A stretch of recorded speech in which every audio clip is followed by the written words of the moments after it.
Mga ka-good news, nakakalungkot ang balitang ito. Dito sa mga vlogs na ito, makikita nyo na people are leaving Canada. Bakit nga kaya umaalis ang mga tao, foreigners, immigrants, even Filipinos, don't like Canada anymore? Ano nga ba ang nangyari? Okay, atin mo natin tingnan ang mga headlines dito. Top reasons, goodbye Canada. The real reasons why he leaves Canada. Ito naman ay Canada is fuck. I'm done with Canada. Fuck this. Oh, puro negative ito. Canada. Why people are leaving Canada? All drugs are legal in Canada. Pinoy homeless dumarami in Canada. Naku, mga Pilipino, wag naman kayong ganyan dyan sa Canada. Masisira ang image natin. Uwi na lang kayo. People are fleeing from Canada. 10 reasons why people leaving Canada. Nagkakamali kami kung bakit pumunta ng Canada. Why people leave Canada? Kahit mga foreigners, kahit Canadian, umaalis na sila ngayon sa Canada. Ano ang nangyari? Anong nangyari? Why people leaving Canada? Okay, meron akong video yung ipapakita sa inyo dito mga katiyats at iba pang mga reasons kung bakit nagsialisa na ang mga tao sa Canada, kahit Canadian, kahit mga immigrants at mga contract workers na katulad ng mga Filipinos. Atin panoorin ang video ito. Okay, narito ang isang video ng isang vlogger doon sa Canada. Nag-decide na nagdesisyon na siya ay uuwi for good dito sa Pilipinas. Atin pakinggan ang kanyang kwento. Hello guys, finally nag-decide na rin akong umuwi na lang ng Pilipinas kasi masyado nang mataas ang bilihin dito. Nga guys, yung cost of living ang karamihan na nirereklamo ng mga taga rito. At dahil kasi sa pagdagsa ng mga immigrant, dumami yung mga tao dito. Kahit pala mga taga Canada ay nahirapan na rin sa Canada dahil sa nagmamahalan na ang bilihin. At hindi lang yan, ang taxes sa Canada, ang kanilang tax ay tumataas. At marami ng immigrants na siyang nag-take over sa mga trabaho. Kaya kung makita nyo sa Vancouver, Canada ay mayroon ng mga homeless na Canadian. Mga puti, mga Caucasian na homeless. Canadian mismo. Mga native sa Canada nagiging homeless. Dahil sa hindi na nila kaya na magrenta ng mga bahay.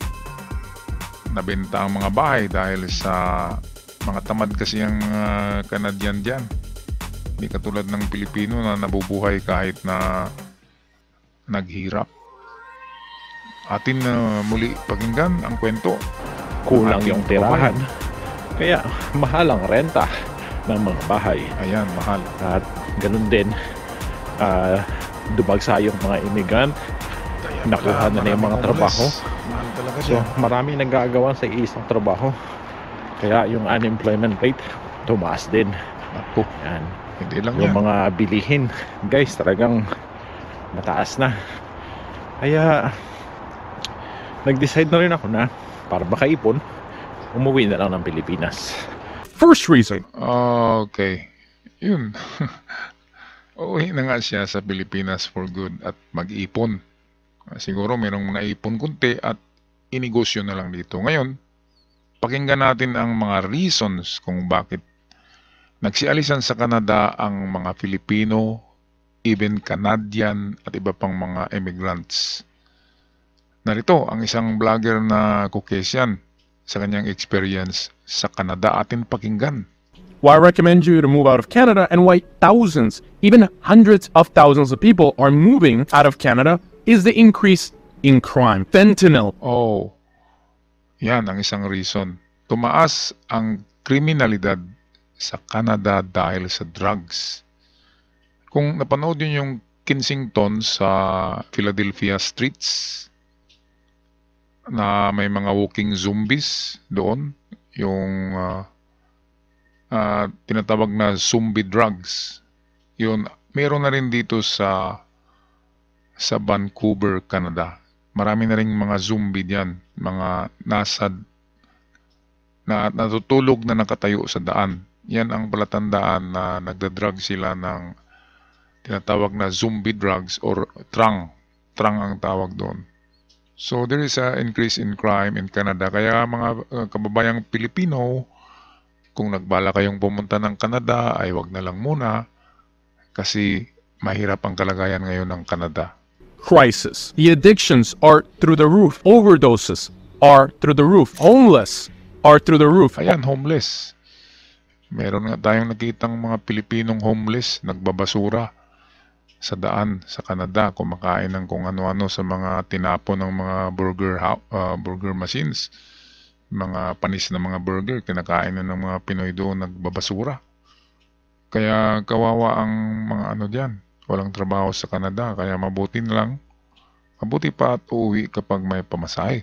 All drug crisis, people attacking randomly on the street for absolutely no reason, and you're always on edge. When you go to the metro, when you walk around the street, everybody's on edge. Nako, delikado pala maglakad ng Canada.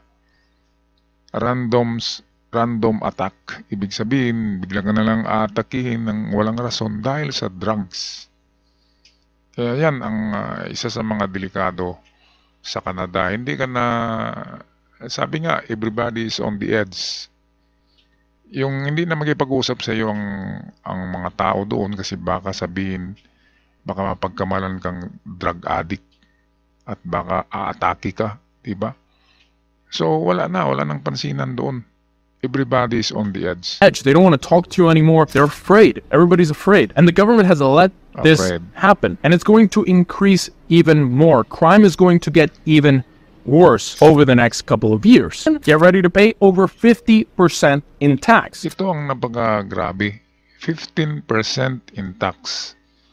Sa Amerika, 10% lang yata sa Amerika. Pero sa Canada, 15% babayaran mo sa kita mo, sa tax. Malaki na yung 15%. Pero ang maganda sa Canada yung kanilang healthcare. Pero sa tax ay napakalaki talaga nito. Dito ka mamulubi ka dito. If you want to buy a luxury sports car or a nice yacht, get ready to pay a luxury tax. You pay sales tax. You pay personal income tax. Ay naku, grabe, napakaraming tax pala yan. Sales tax, luxury tax, income tax, personal tax, house tax. Kaya nagsialisan ng mga You pay corporate tax, you pay regional taxes. You're essentially taxed as much as humanly possible, and people are okay with this. They're okay with being taxed to death. And in Canada, to death. Grabe. Tax to death. Even merong tinatawag na regional tax. Iba na yung tax sa bahay at lupa mo. Meron pang region kung saan ka na region. Halimbawa, Caraga region.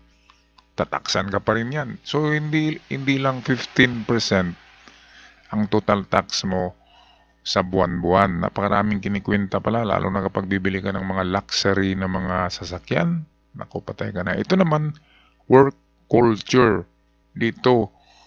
Kaya hindi na nagkakaanak ang mga Canadian, nagiging infertile na sila, mga baog na, dahil dito sa kayod. That truly shocked me was this 9 to 5 work and then die mentality. Everybody is just focused on their job. Their job is pretty much meaningless. They work at some small office. They just make as much as they need to get by. They have maybe one child, maybe not even that, because now with the woke ideology, they don't want you to have children. They want you to be infertile. And then they just die. They retire and die. That's top of that. The weather makes people depressed because when you live in cold weather, 6 months. Grabe naman yung sinabi niya na they just work and die. Pakinggan natin muli. And then they just die. They retire and die. That's they retire, of course, and then die.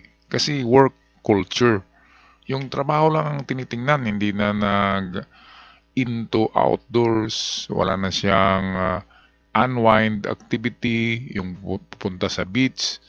Kasi trabaho ng trabaho, kasi ang laki ng tax.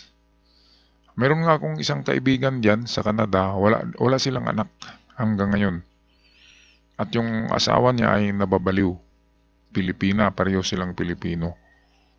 Yan ay dahil sa trabaho dahil work culture ang Canada. Nako, alis na kayo dyan mga kababayan. of that, the weather makes people depressed because when you live in cold weather 6 months out of the year, 7 months out of the year, you're constantly surrounded by snow, by multiple meters of snow. Yan, yung snow na yan. Maganda lang yan tingnan sa movies, sa screen.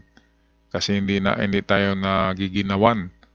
Hindi malamig. Pero kapag nandun ka na sa Canada, bawat gabi, bawat araw, buong araw, malamig. Kasi malapit siya sa North Pole. Kaya nakaka-stress daw ang palaging malamig. Imaginin mo, palagi kang naka-jacket ng dubli-dubli doon sa Canada. At nagda-dry skin ka, nasusunog yung balat mo sa sobrang lamig. Totoo yan, yung labi mo ay nasusugatan sa sobrang lamig. Nasusunog siya sa lamig. Kaya nakaka-stress, sisipunin ka, uubuhin ka doon dahil hindi ka Canadian, hindi ka sanay sa snow. Tutulo ang dugo mo sa ilong sa sobrang lamig kapag bago ka pa lang. Okay lang yan kapag 1 month lang, pero hindi ganyan. Buong buhay mo, palaging kasama mo ang snow, ang weather na napakalamig dyan sa Canada. Then obviously it's going to affect you. You might like the snow, but if it's 6 months a year, you're obviously going to be depressed. And most people are depressed. Just work, they retire, and they die. They don't think beyond. They don't think outside of the box. They're affected by the weather. Everybody's depressed. And overall, you're not going to find friends and a group of people that is going to motivate you. Tama. Kailangan talaga ng friends. Yung barkada na makapag-motivate sa'yo, tatawa ka, merong mga joke. Wala nang ganyan sa Canada kasi trabaho na sila doon. Kasi work culture nga. Kasi kung hindi ka magtrabaho, anong mangyari sa'yo? Magiging homeless ka. Kasi mahal ang taxes. Mataas ang tax. Mataas ang bilihin. Competitive ang trabaho. Maraming immigrants nag-agawa ng trabaho, sabi ng ating kababayan. Kaya ano pang gagawin nyo sa Canada? Maglaba ka na diyan, magluto ka na diyan, mag-igib ka na diyan, magsaing ka na diyan. So, ganyan. Canadian, ganyan Canadian.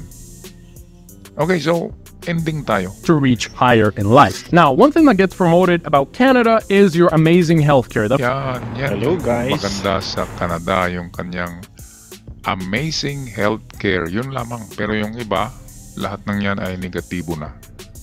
Okay, so mga kababayan na nagbalak pumunta sa Canada dahil napakaraming recruitment going to Canada for free, ay wag na kayong tumuloy doon. At isang reason pala ngayon, atin natin lang to ha, dahil si Putin ay gustong i-claim muli ang Alaska. Okay, ang Alaska is nasa northern Canada yan. Kaya kung gigirahin ni Putin ang Alaska kasi gusto ni Putin na kukunin muli ang Alaska, yan kasing Alaska na yan ay bininta na yan ng Russia noong 18th century. At ngayon dahil sa baliw na Putin na yan, kahit nabinta niya ay gusto niyang kunin by force or dahas. Kaya yung mga taga-Canada, yan sa northern Canada, nagsialisa na hindi lang dahil mataas ang bilihin, mahirap ang buhay, kundi dahil diyan sa nagbabadyang gyera sa Alaska habang nabubuhay si Putin ay delikado. Okay, so yan lang ang ating good and bad news sa inyo ngayon mga ka-good news. Paalam until our next episodes.